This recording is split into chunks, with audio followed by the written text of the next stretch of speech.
Turn off every light source in your house right now. Not just the lamp, the idea of light. No street lamp leaking through the curtain. No standby glow from the television. No moon because tonight the clouds are doing what clouds do. Now sit in that for 10 minutes. Notice how loud silence gets.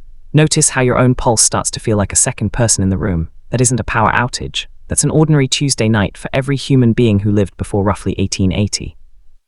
For nearly 300,000 years, that was just evening. Assume they slept through it.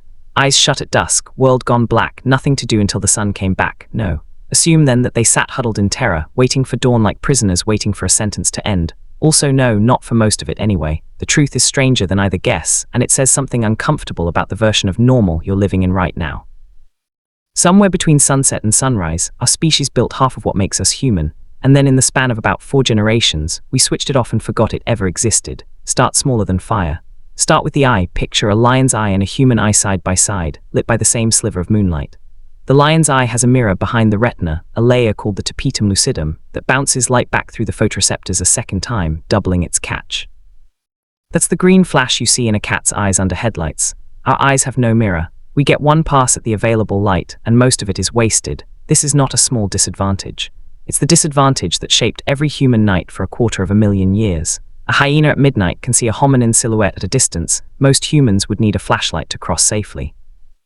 Which means before anything else existed, before religion, before language as we'd recognize it, before agriculture, there was one piece of behavioral law written into the body. When the light goes, you stop moving. Imagine that as a rule you inherited, not a choice you made. Every primate cousin we have still obeys it. Find a baboon troop at dusk and you'll find them already wedged into cliff ledges, motionless hours before it's fully dark. Stillness was the entire survival strategy. The night didn't belong to us. We just rented a corner of it quietly, and only if we were lucky. So here's the first assumption to throw out, that early humans were creatures of the night who learned to fear it. Backwards, we were daylight animals who got handed dominion over something we were never built for, and the way we pulled that off changes everything that follows. The evidence for the turning point sits, oddly, in ash. Burnt bone fragments and reddened sediment at a cave system in South Africa, wonderwork, meaning miracle in Afrikaans, show controlled burning roughly 1 million years before anyone wrote a word down. Not a single accidental scorch. Repeated, contained, maintained fire, deep inside a cave mouth, far from any lightning strike that could explain it by accident. Here's the part that's easy to skim past. Fire's first job almost certainly wasn't cooking, and it probably wasn't warmth either, not primarily.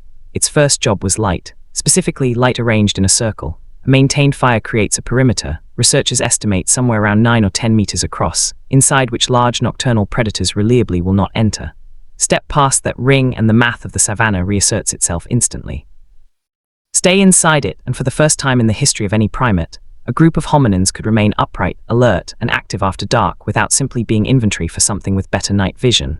That ring of firelight is quietly one of the most important pieces of real estate in human history. It is the first room humanity ever built. No walls, no roof, just light, holding the dark at a fixed distance. And once you have a room, you have to fill it with something. It turns out we filled it with each other. Picture the inside of that ring on an ordinary night, 50 or 80,000 years ago. The hunting is over. The roots have been dug, the meat divided. By daylight rules, this is dead time, nothing left to extract from the world before tomorrow, except the conversation doesn't stop. It changes. Field researchers who have spent extended time among remaining hunter-gatherer communities, the Jew/Hontsi of the Kalahari are the most closely studied, have logged what people actually talk about, hour by hour, across entire days. By daylight, conversation is almost entirely transactional, where the animals moved, who owes who a favor, a dispute over a shared waterhole. It's a ledger settled out loud. At night, around the fire, the ledger closes and something else opens.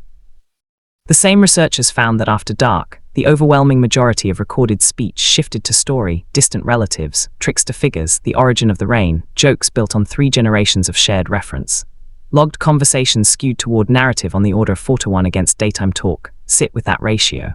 During the only hours when the body had no quota left to fill, the mind didn't go quiet. It went narrative. Firelight, it turns out, may be the original theater, the place where a species that had spent the day solving immediate problems first practiced solving imaginary ones. Myth, religion, the very habit of asking, what if, may have needed that dark, flickering, useless by daylight standards hour to be born at all. Which raises an uncomfortable question for anyone reading this on a screen at 11 p.m. When was the last time you sat in literal firelight with nothing to extract from the moment except a story? Here's where the documentary usually cuts to sleep, and where the second myth needs dismantling. You assume the night, once survived and once filled with story, ended the way yours does. One long unbroken slide from awake to morning. A historian named Roger Ekirch spent over a decade going through a different kind of evidence entirely. Not bones, not artifacts, but paper. Court depositions, medical handbooks, personal letters, prayer manuals dating back to the 1400s. And buried inside hundreds of these documents, in language so ordinary nobody had thought to flag it, was a phrase that didn't fit the modern experience at all. First sleep, followed later by second sleep. For centuries, going to bed didn't mean one block of unconsciousness. It meant roughly 4 hours down, then waking not from a disturbance, not from anxiety, but on schedule as routinely as a tide, staying lucid for an hour or two in the dark middle of the night, and then sliding back down for a second 4-hour stretch until dawn. This wasn't insomnia wearing an old-fashioned name. It was the schedule, for so long in fact, that earlier translators working from Greek and Latin sources had quietly mistranslated the phrase for centuries, substituting something that made more sense to their unbroken nights, because nobody alive could imagine sleep working any other way. Monasteries built an entire institution around that gap. The night office of vigils, sometimes called matins, scheduled for the dead middle of the night specifically because monks were already awake. Their bodies, not the bell, set the appointment. So if you've ever woken at 3 in the morning, fully alert and quietly panicked about what's wrong with you, consider that you may not be broken. You may be early. Or rather, you may be exactly on time, by a clock your body kept for 300 millennia and never agreed to give up. A psychiatrist named Thomas Wehr decided to test whether that old rhythm could still be summoned out of a modern body. In 1992, he placed a group of volunteers into roughly 14 hours of uninterrupted darkness and night. No clocks, no instructions, nothing but the dark our ancestors actually had before fire brought back a few extra hours of usable evening. Within weeks, every volunteer, with no coaching at all, drifted into the same 2-part pattern historians had found in centuries of paper. A stretch of sleep, a lucid quiet interval, then a second stretch of sleep. Nobody taught them this. It surfaced the way an accent resurfaces under stress, not learned, just underneath the whole time. What happened during that quiet interval is the part worth sitting with. Wehr's subjects weren't tossing and turning. Blood tests showed elevated prolactin, the same hormone associated with states of deep calm, released after meditation, after orgasm, in nursing mothers. People described it less like wakefulness and more like a third state the body knows how to enter, and modern life has simply never given it the darkness required to find. We didn't just shorten the night. We may have deleted an entire mode of consciousness, a built-in, hormonally distinct, several millennia-old setting, simply by refusing to ever get dark enough to trigger it. So what actually broke it? Not one invention. A slow siege, room by room. Street lamps first, Paris under Louis XIV, then London, lit initially less for comfort than for control, to make the dark legible to authority. Then cheaper candles. Then gaslighting threading through entire cities by the mid-1800s. Then in 1879, a commercially viable filament bulb, and within one human lifetime, not an evolutionary span, a single lifetime, light stopped being rare, dangerous, and earned, and became a switch on a wall. It's worth noticing how recently, being outside after dark was treated as inherently suspicious rather than merely inconvenient. In numerous medieval European towns, walking the streets at night without a lantern wasn't frowned upon, it was against the law. The night wasn't neutral territory. It belonged, by long-standing public assumption, to thieves, to spirits, to whatever the daylight world couldn't supervise. The watchman calling the hours wasn't keeping time for convenience. He was the only authority the dark still answered to. We didn't tame the night so much as evict it. Zoom out far enough and you can watch the whole story repeat at planetary scale. One species on one rotating rock, spending 300,000 years adapting every system it has: vision, hormones, sleep architecture, storytelling, religion, social bonding, to roughly 12 hours of unavoidable darkness every single day. Then in the time it takes a great-grandmother's lifetime to unfold, removing that darkness almost entirely from the indoor experience of being alive, your body did not get the memo.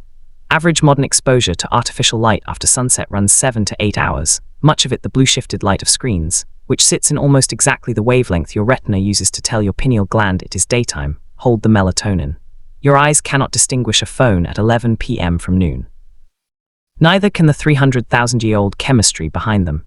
Here's the part that should be almost funny, except it isn't. Take a modern person camping for a single week, with no artificial light source at all, and their melatonin onset shifts by close to 2 hours. Their body begins producing the sleep hormone near sunset again, the way it was built to, instead of hours into the manufactured evening. 1 week. That's how close the old programming sits beneath the surface. It isn't gone. It's just never asked anymore. So the haunting part, the part worth keeping after the documentary ends, we tend to talk about insomnia as malfunction, a disorder, a deficiency, something to medicate into submission. But somewhere in the body of nearly every person reading this is a second, dormant setting, a quiet, hormonally calm, ancestrally ordinary state, built for a kind of darkness that essentially no one alive experiences anymore. Waking at 3 a.m. might not always be your body breaking down. Once in a great while, it might be your body trying, out of sheer old habit, to keep an appointment that the modern world quietly cancelled without telling it. For nearly all of human history, the dark wasn't empty time. It was a second shift, one spent circled around a small ring of firelight that the body had to earn, filled with the stories that may have built civilization more than any tool did. Broken in the middle by a lucid hour, humanity has almost entirely forgotten how to enter. We didn't lose the night by accident.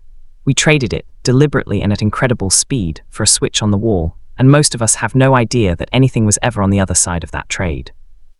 So the next time you wake up at 3 in the morning in the dark, for no reason you can name, before you reach for your phone, before you fill the silence with light, ask yourself, just for a second, what did people used to do with this hour, back when it still belonged to them?